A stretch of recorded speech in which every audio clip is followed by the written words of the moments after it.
Jadi virus HPV ini tidak hanya untuk kanker mulut rahim, kanker penis. Laki-laki dong.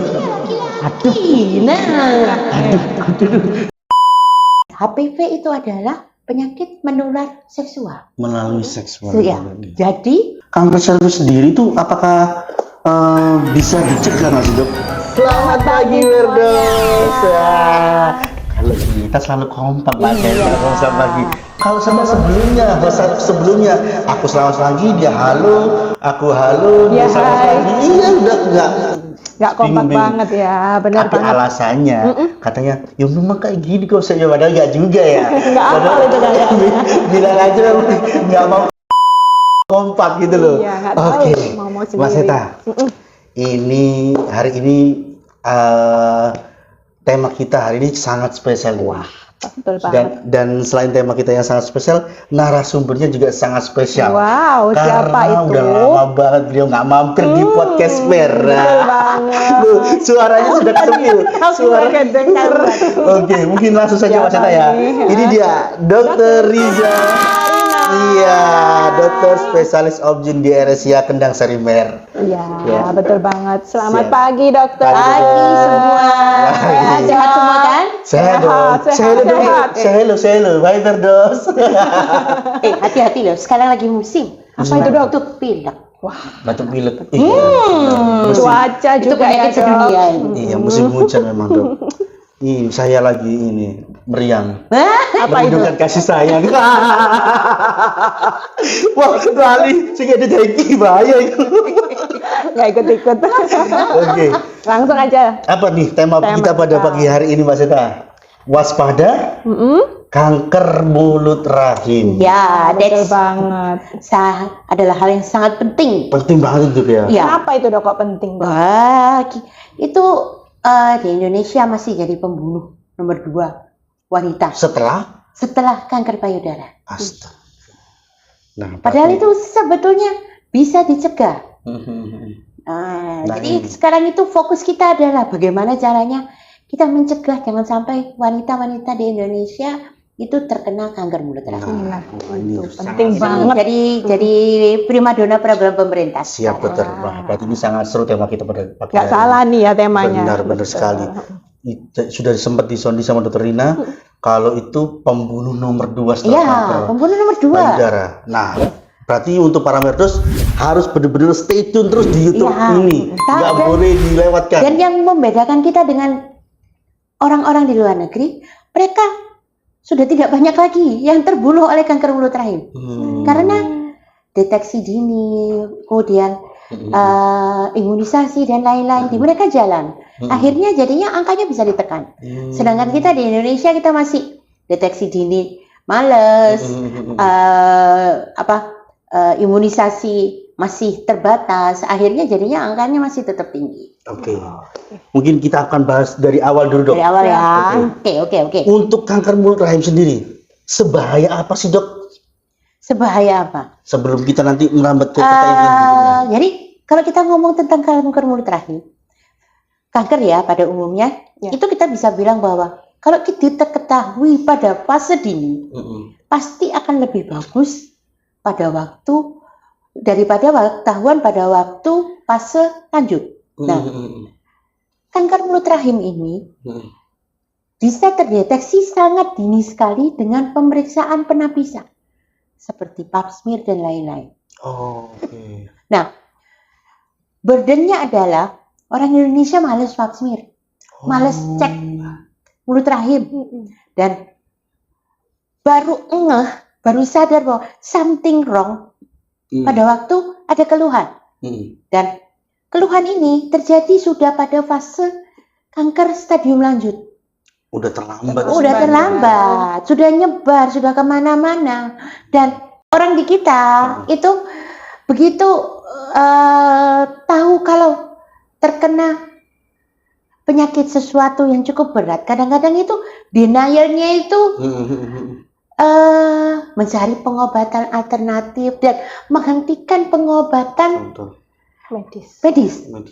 Nah, padahal untuk supaya proses penyebaran berhenti, kita harus tetap kemoterapi, segala radioterapi itu Prosedur harus medis, dilakukan, tetap harus dilakukan.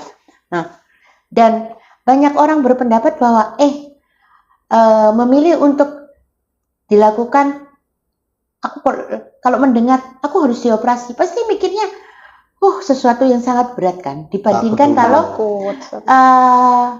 harus kemoterapi, harus radioterapi. Padahal kalau dari sisi medis, kalau masih bisa dioperasi, berarti kankernya tuh masih terletak pada suatu yang masih terbatas. Sedangkan kalau sudah tidak bisa dioperasi lagi, harus kemoterapi, harus radioterapi, itu berarti kankernya sudah kemana-mana, sudah nggak bisa diangkat lagi. Jadi kadang-kadang ditawari operasi, waduh nanti dulu, waduh mikir dulu, cari pengobatan alternatif. Yang terjadi adalah kankernya nyebar kemana-mana.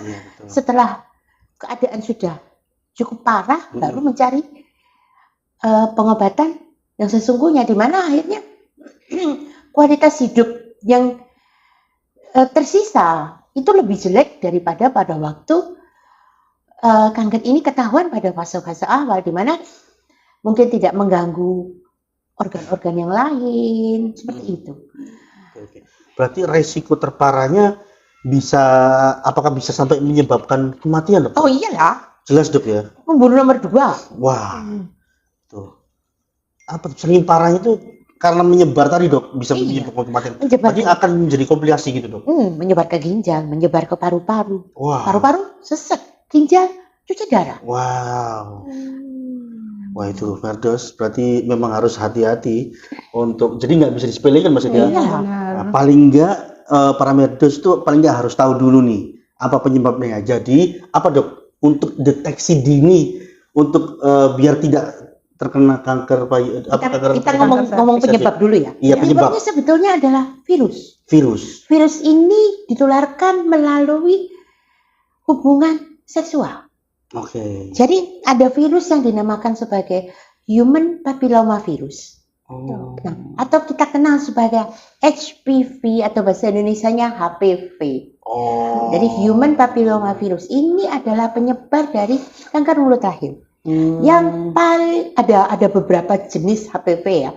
Yang paling banyak menyebabkan kanker mulut rahim. Jadi 70% penyebab dari kanker mulut rahim adalah HPV nomor 16 dan HPV nomor 18. Kemudian sisanya adalah 31, 33, 35, 39, 45, 51, 56. Jadi ini jenis-jenis virusnya. Nah, ini yang 30%-nya. Oke. Nah, jadi karena dia virus, sebetulnya bisa dideteksi, bisa dicegah. Bagaimana cara mendeteksinya? Tuh, deteksi dini. Satu, pap smear teratur. Pap smear teratur. Ya, pap smear atau IVA. Apa tuh, Dok, IVA? IVA itu adalah menggunakan asam asetat, mulut rahim dioleskan, kemudian dilihat adakah kelainan. Kalau memang ada kelainan, maka akan dilakukan pengobatan. Metode yang berbeda dengan pap smear tadi berarti? Ya, kalau pap smear itu kita ambil getah mulut rahim, kemudian diperiksakan di laboratorium, dicari ada sel ganasnya enggak. Kalau dengan IVA itu kita langsung, jadi begitu kelihatan mulut rahim, kita kasih asam asetat. Asam asetat itu sebenarnya apa? Cuka dapur. Nah, cuka dapur kemudian dioleskan di mulut rahim, nanti kan ada terlihat perbedaan. Ada yang bagian-bagian yang lebih putih yang menandakan bahwa ini adalah IVA positif. Nah, karena kita ini adalah low resource ya. Kita ini masih tidak punya banyak dana untuk memeriksakan pap smear. Sekarang yang digalakkan di puskesmas adalah IVA. Setiap perempuan Indonesia wajib IVA. Begitu ketahuan positif, puskesmas harus melakukan terapi. Nah, yang sekarang juga digalakkan oleh Indonesia dan sebetulnya ini adalah standar dunia. ini adalah pemeriksaan HPV DNA. Jadi DNA dari virus ini itu diperiksakan dan nanti akan keluar nomor berapa. Jadi ada keluar nanti nomor 16, nomor 18, 31, 33, 35, itu akan keluar semua. Dan ini adalah sekarang menjadi golden standard untuk pemeriksaan kanker mulut rahim. Dan ini mulai dikembangkan di puskesmas-puskesmas di Indonesia, terutama yang saya tahu di Surabaya ya. Jadi periksa sendiri, wanita diajarkan untuk memeriksa sendiri, mengirim sampelnya ke tempat tertentu, jadi bisa dikolek di puskesmas untuk diperiksa. Sekarang diperiksa sendiri ya? Ya. Iva tadi itu? Iya, jadi boleh berarti dok? Oh ya, jadi sekarang malah dibalik. Jadi IVA dilakukan dengan HPV DNA. Begitu kita ketemu ada virus HPV tipe apapun, kita akan melihat IVA-nya. IVA positif berarti ada sesuatu. IVA negatif kita biarkan.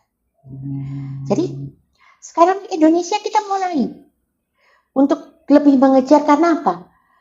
Begitu kita mendeteksi habisnya berapa, mungkin biaya akan lebih murah daripada kalau kita mengobati. Apalagi kalau mengobati, sudah kita ngomong kemoterapi, pernah dengar kan berapa mahalnya kemoterapi, radioterapi berapa mahalnya, dibandingkan dengan deteksi-deteksi ini yang bisa kita lakukan itu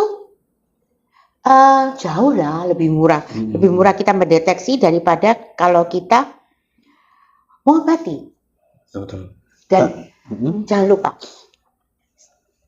seperti pap smear, seperti HPV DNA itu bisa dilakukan di rumah sakit kita. Betul. Jadi kalau misalnya males antri ke puskesmas atau apa, monggo datang ke RSIA untuk deteksi dini kanker mulut rahim. Nanti bisa langsung ke Dokter Rina. Setiap hari Dokter Rina ada loh Mas Eta ya. Betul banget. Setiap hari, setiap pagi beliau itu selalu ada di RSIA Kendang Sarimer. Istilah bekenya tadi kalau ngomongin apa tadi, yang mencegah, berarti mencegah lebih baik daripada mengobati. Jauh dah. Iya. Kalau kita ngomong tentang pencegahan, mencegah itu berarti akan ketahuan dengan lebih dini. Dengan demikian, maka akan lebih pengobatan akan lebih bagus dibandingkan kalau sudah fase belakang-belakang. Betul. Kita ngomongin tadi terkait, sempat dokter tadi bilang rutin ya. Itu jangka waktunya untuk rutin itu seberapa lama sih dok? Untuk misalnya IVA ataupun pap smear tadi, paling enggak itu minimal berapa bulan atau berapa minggu atau berapa tahun waktunya gitu? Rekomendasi dari WHO itu paling tidak 3 tahun. 3 tahun. Untuk mereka dengan resiko rendah. Tapi kalau kita punya resiko tinggi, itu biasanya akan diminta paling tidak setahun sekali. Golongan resiko tinggi itu apa aja? Iya, apa tuh dok? Smoker. Wow. Nah, smoker itu bukan berarti perokok. Saya tidak dok. Saya tidak. Ya saya tahu. Perokok itu juga termasuk perokok pasif. Betul. Saya tidak kan Mbak Sita ya. Bos saya tidak. Saya tidak merokok. Iya kan? Iya. Kemudian mereka yang berganti-ganti pasangan. Kenapa? Ingat, HPV itu adalah penyakit menular seksual. Melalui seksual. Ya. Jadi kalau kita monogami, kemungkinan untuk tertular suatu virus itu lebih sedikit dibandingkan kalau kita berganti-ganti pasangan, karena kita tidak tahu pasangan yang kita ganti-gantikan ini apakah sudah tertular virus atau tidak, atau ada orang lain juga yang menularkan ke pasangan ganti-ganti kita, kemudian menularkan ke kita. Oleh karena itu makanya screeningnya jadi diperpendek umurnya. Apakah untuk penyebaran virusnya tadi itu memang pasti akan melalui karena hubungan seks, atau memang ada juga dok karena mungkin makanan atau megang apa atau udara, virus pasti itu melalui hubungan seksual itu aja dok ya? Kalau urusannya dengan kanker mulut rahim biasanya ya dari, atau mungkin pola hidupnya yang kurang bersih mungkin dok? Nah, itu juga bisa nggak, Dok? Bisa, karena jadi mereka yang sering mengalami infeksi STD, jadi sexually transmitted disease, jadi penyakit-penyakit menular seksual itu juga adalah faktor resiko untuk terkena HPV. Itu, habis itu satu lagi, menikah usia muda. Wah, saya tidak. Jadi kematangan sel itu berbeda. Jadi karena kematangan sel itu katanya sel yang masih muda itu lebih gampang untuk tidak sembuh dibandingkan sel yang sudah cukup matur. Itu kenapa yang menikah di bawah umur 18 tahun itu termasuk faktor risiko untuk terjadi kanker mulut rahim. Untung aku dulu 25 ya, nggak boleh ya. Saya 25 Mas. Muda 25 termasuk nikah muda nggak sih, Dok? Enggak lah. Enggak ya. Kalau 25 muda lebih situ tuanya berapa? Iya, aman. Silakan Mas Ita, mungkin ada pertanyaan selanjutnya. Ada lagi loh. Boleh, Dok. Dari kanker mulut rahim. Jadi virus HPV ini tidak hanya untuk kanker mulut rahim, kanker penis. Laki-laki Dok. Nah, iya, jadi kanker penis. Jadi kalau di Indonesia kita masih melakukan imunisasi wajib pada anak kecil, pada anak-anak perempuan. Kalau di luar negeri mereka sudah mulai laki-laki. Karena kanker vaksin penis. apa, Dok? HPV. Oh, HPV itu juga bisa untuk laki-laki? Ya, untuk kanker penis. Saya baru tahu itu, Dok. Nah, itu. Salah kan materi Jadi kita kan ini. ini kan penyakit menular seksual. Iya. Jadi yang terkena adalah yang berhubungan. Oh iya juga. Yang satu perempuan adalah mulut rahim, yang laki-laki adalah penis. Oh. Dan sekarang lagi karena pola hubungan manusia sekarang jadi berbeda, kanker tidak. Kanker mulut. Iya. Kalau untuk laki-laki tadi sendiri, Dok, kanker penis tadi maksudnya ya. Itu kalau laki-laki, kalau perempuan kan bisa dideteksi dengan cara pasmir, IVA. Kalau laki-laki gimana, Dok? Periksa. Bisa gimana? Penis. Tetap penis. Iya.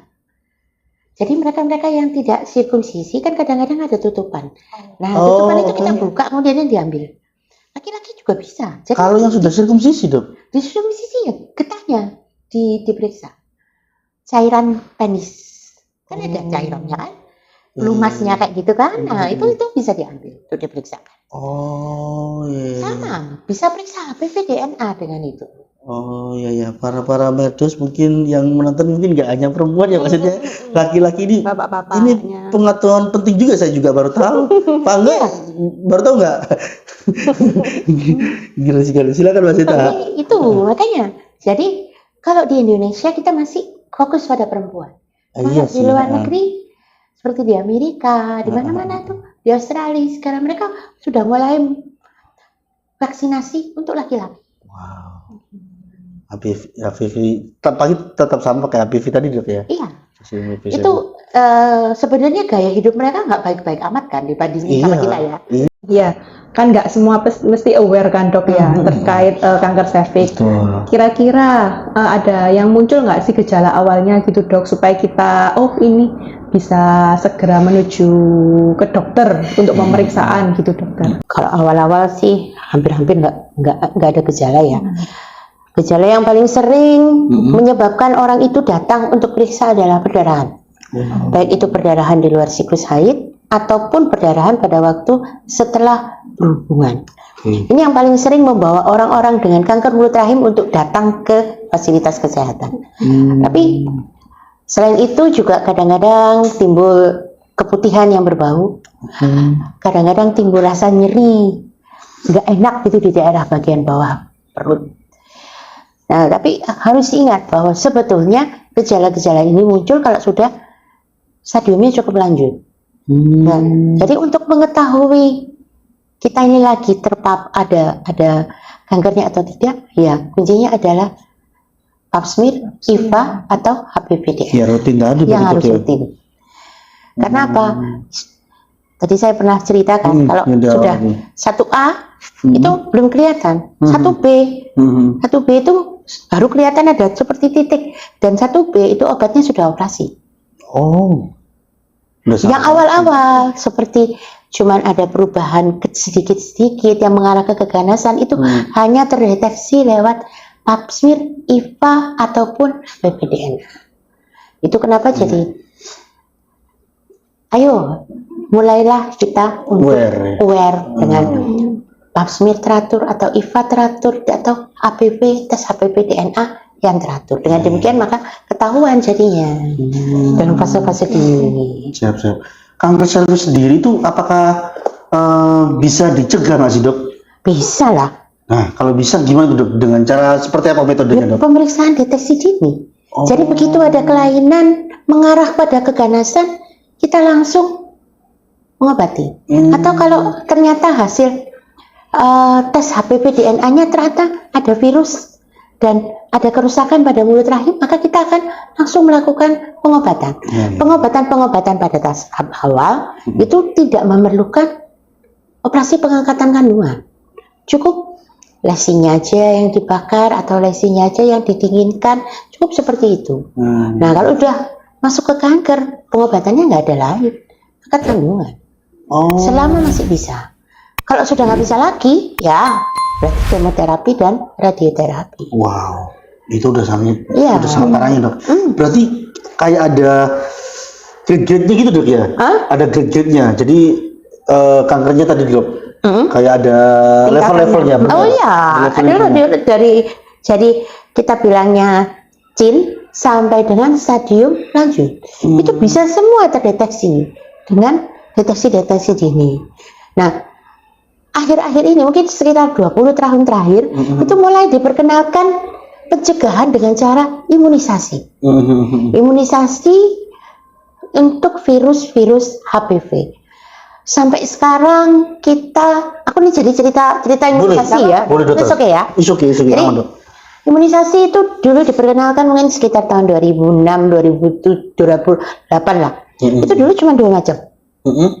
Cuma untuk jenis 16 dan 18. Kita bilangnya adalah bivalen. Ya.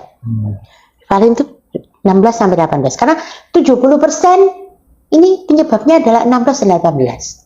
Ini yang dicegah oleh vaksin bivalen. Kemudian dilanjutkan dengan kuadrivalen. Isinya 4 virus. 16, 18, kemudian 6 dan 11. 16, 18 ini untuk kanker mulut rahim, 6 dan 11 ini untuk jengger ayam atau genital wart. Istilahnya kita jadi ada timbul bintik-bintik di kemaluan. Ini penyebabnya nomor 6 dan nomor 11. Ini kita dikembangkan. Nah, sekarang yang paling baru adalah nanovalen. Ya. Nanovalen ini nonavalen ini 9. 16, 18, 6, 11, kemudian 31, 33, 45, 52 dan 58. 9. Nah, ini yang paling baru. Sampai sekarang rekomendasi di Indonesia adalah untuk mereka yang berumur di bawah umur 13 itu cukup 2 kali. Dengan selang waktu 12 sampai 15 bulan. Sedangkan untuk yang berumur di atas 13 tahun masih 3 kali. 0, 2, 6. Nah, ini vaksinasi ini tersedia di puskesmas pemerintah. Jadi untuk anak kelas 5 SD dan anak kelas 6 SD perempuan seluruh Indonesia sekarang mendapatkan imunisasi HPV kuadrivalen selama 2 kali di kelas 5 dan kelas 6 dari pemerintah. Insya Allah ini mulai mungkin kira-kira waktu kita pandemi 2020-an itu mulai. Jadi mulai dikembangkan per daerah, kemudian mungkin dalam 2-3 tahun belakangan itu seluruh Indonesia mulai gratis loh. Padahal kalau kita beli vaksin ini, tanyakan Seta, berapa harganya? Lumayan ya, Dok. Tapi nanti dikasih diskon sama Mbak Seta. Gimana ada loh, kita punya itu kuadrivalen dan nonavalen. Betul. Bisa dipilih. Bisa. Untuk para Werders bisa dipilih, nanti konsultasi dengan dokter Rina. Nanti boleh juga terkait vaksin apa yang paling bagus, rekomendasi dari dokter Rina juga bisa. Ya, betul. Untuk diskon nanti ke Mbak Seta. Lagi. Jadi, Oke, dokter. beruntunglah anak-anak SD sekarang yang sudah mulai dilindungi oleh pemerintah. Iya. Kelas 2, kelas 5 dan kelas 6. Jaraknya 1 tahun. Nah, Berarti kalau untuk anak SD itu juga sudah bisa untuk melakukan vaksin HPV tadi, dok? iya, Berarti jadi kalau untuk anak SD rekomendasinya 9 sampai 45 untuk melakukan vaksinasi. Nah, ini Indonesia kita mau mulai untuk mengadakan vaksinasi pada wanita usia subur. Jadi HPV bakal diberikan untuk wanita usia subur. Cuman kalau di luar negeri mereka sudah mulai hanya memberikan 1 kali. Di Indonesia kita masih 3 kali. Jadi mungkin pada suatu saat nanti mungkin dalam 2-3 tahun lagi vaksin HPV ini bisa digratiskan untuk semua wanita. Harapannya juga bukan hanya wanita. Mengingat yang kena kanker juga bukan hanya wanita. Betul. Ternyata laki-laki juga kena. Nah, itu yang tadi saya kaget itu, dokter. Vaksin HPV sendiri itu jangka waktunya berapa ini sih, dok? Dari Jadi- 1 ke 2 ke 3 Jadi gitu, dok? 0, 2 bulan setelahnya, 2 bulan 6 setelahnya? bulan setelah. Oh. Nah, sampai sekarang kurang lebih sudah 20 tahun ya vaksin HPV mulai dikembangkan, masih belum ada perintah dari produsen untuk melakukan perulangan kembali. Jadi cukup 1 seri itu untuk anak-anak 2 kali, untuk di atas umur 13 3 kali. Sampai sekarang tidak ada perintah kepada kita untuk melakukan perulangan karena ini kan ongoing proses ya. Ya. Ini masih, jadi orang-orang yang diimunisasi pertama kali ini masih terus dipantau antibodinya bagaimana. Sampai sekarang kita masih belum menerima perintah untuk melakukan booster perulangan. Jadi cukup 1 seri. Siap. Nah, berdoalah semoga Indonesia makin kaya, dengan demikian maka Oh, iya. semua nanti ditanggung. Saya juga berdoa semoga saya cepat kaya juga, dokter. Benar topik ini. Bisa tahu ya. Oke, Mbak Sita, ada pertanyaan selanjutnya, Mbak Sita? Bisa dari genetik nggak sih, dok? Kalau kayak gitu itu, dok? Penelitian tidak menurun, tapi ternyata ada mutasi genetik. Ada jenis-jenis mutasi genetik yang menyebabkan orang ini diobati, HPV-nya diobati, tidak sembuh. Belum. Ada Terus gimana, genetiknya, tapi ini jenis-jenis yang sangat jarang. Jadi literatur mengatakan jarang sekali, tapi itu ada. Jadi ada mutasi-mutasi genetik tertentu yang jarang sekali.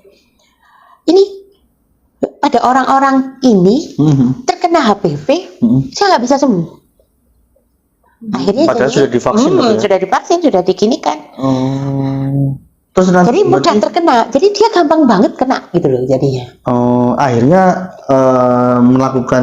dilakukan tindakan berarti, dok, ya? Iya, akhirnya kan lebih gampang terkena. Nah, pada orang-orang ini kan sebetulnya deteksi dini yang lebih sering. Tapi ini kasusnya sangat jarang sekali. Sangat jarang. Sangat jarang sekali. Ya, Karena betul.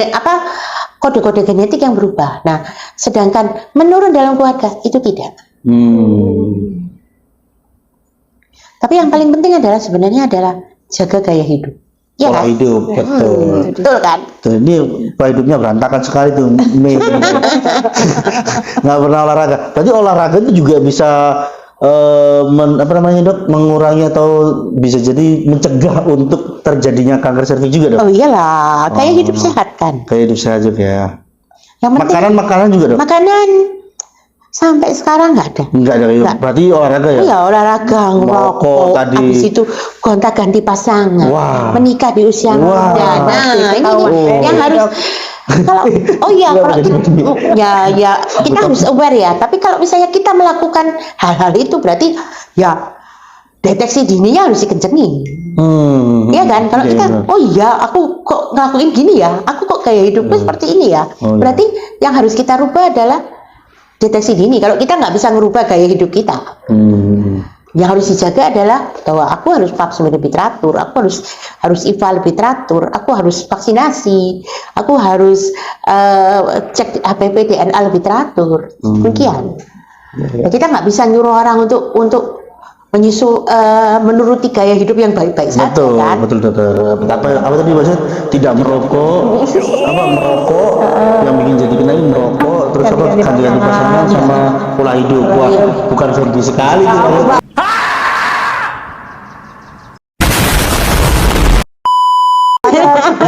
Bukan Fendi sekali, Fendi hidup sehat. Dan ya, Dok. kita tuh di Indonesia itu, ya ini repotnya ya, kita tuh jadi itu perokok pasif, yang menghirup dok ya. menghirup.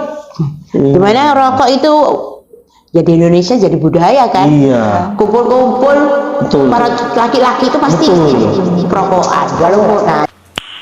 Nah Nice. itu. Saya benci sekali dengan orang yang itu. merokok itu dok. Wah, Iya, dan pada dilarang merokok, ya merokok menyebabkan kanker tuh. Ada tulisannya dulu. Ada tulisannya. tapi ya Merokok saya. Nice.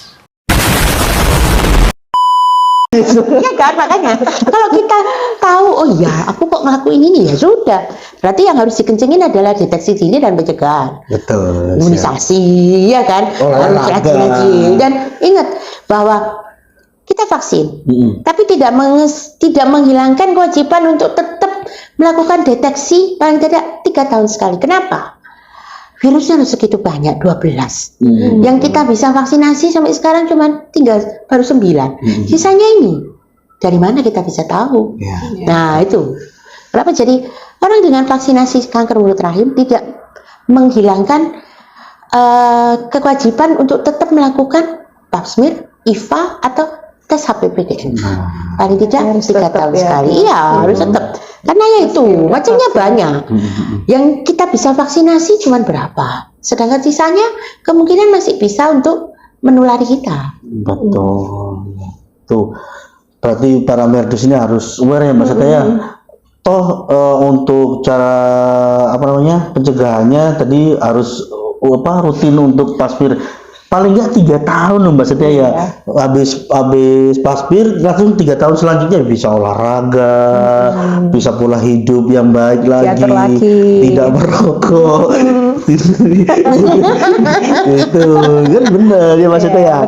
Oke Mas Setia tidak terasa ini, waduh cepet banget waktunya dok. Karena memang kayaknya memang kalau untuk dibahas terus ini memang perlu waktu yang sangat panjang. Jadi kita harus ya. Iya, berarti kita harus nanti ada episode selanjutnya. Aduh, episode selanjutnya. Oke. Aduh, karena dokter ini juga sangat sibuk loh Mas Ed. Jangan sangat sibuk. Mungkin sibuknya itu bukan apa-apa. Sibuknya itu selain jadi dokter juga jadi emak. Nah, itu dia. Itu. Makanya Karena ternyata perempuan itu setinggi-tinggi apapun kita terbang, kita akan kembali ke dapur lagi. Betul sekali itu. Kita akan pergi ke pasar lagi. Terbaik. Kurang terbaik apa tuh dokter Rina? Udah jadi ibu rumah tangga yang baik, jadi seorang dokter yang di RSC Kedasarimer tuh. Makanya kalau mau cari dokter Rina udah benar aja. Gimana alamatnya Mas Ed? Sini bawa. Jam 9 bawanya dokter Rina. Iya dok. Betul. Oke dokter, terima kasih banyak. Jangan kapok-kapok untuk di Merspace. Mungkin ada sepatah 2 kata untuk para merdus kita pada pagi hari ini di tema kita hari ini dokter. Silakan dokter. Kepada semua merdus, kanker mayat rahim adalah penyakit yang bisa dicegah dan disembuhkan. Mari kita imunisasi dan deteksi dini teratur untuk mencegah kita terkena kanker mulut rahim. Yes.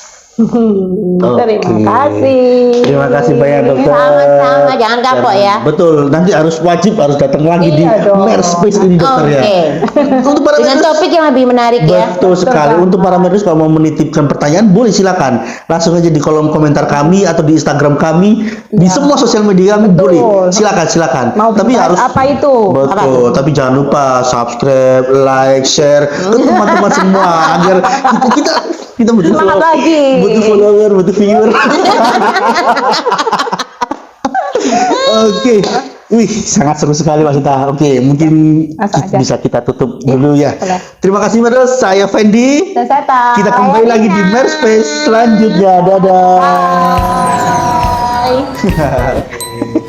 Terima kasih.